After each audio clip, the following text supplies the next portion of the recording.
ये रामचंद्र ही न बताता है।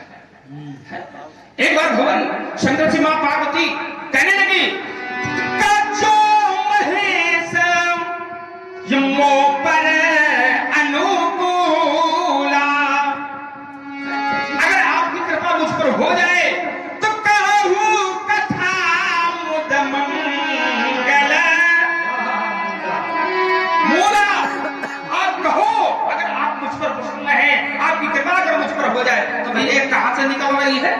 भगवान शंकर से निकल रही है, लक्ष्मण से निकल रही है, भगवान शंकर से।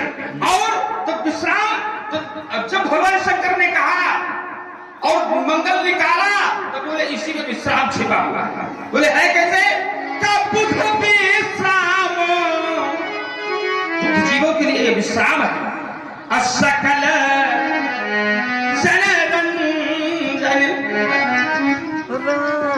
बुध को विश्राम प्रदान करने वाली एक कथा है जो भगवान शंकर से प्रस्फुटित होती है। तुम मर्यादा का पाठ पढ़ाते हो, बोले वो इतना मर्यादाशील है, वो मर्यादा पर ही रहता है। राजकुमार, इस मैथिली समाज में स्वयं मर्यादा यहाँ नहीं है। और यहाँ पर कहा जा रहा है कि मर्यादा का विशेष ध्यान दिया जाए, और वहीं पर तुम भी पलित हो रहे हो, तुम भी नहीं वही ध्यान दे पा रहे हो। और कहा गया का सचिव सभे सिख दे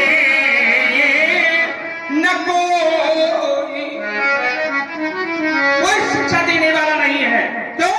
क्योंकि बुध समाज बड़े अनुचित, जब विद्वानों की समाज में, बुद्धिमानों की समाज में बड़ा अनुचित होता है, तो जहां मर्यादा होती तो वहां कोई अनुचित होता है क्या?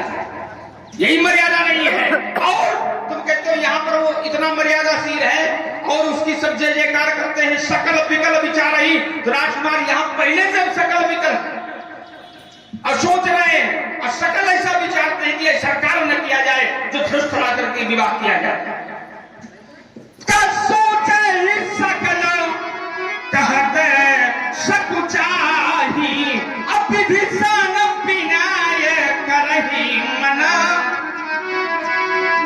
विधाता से विनय करते हैं, कहते हैं विधाता हर विध वेग जनक जड़ताई मति हमारे यश देहु सुहाई।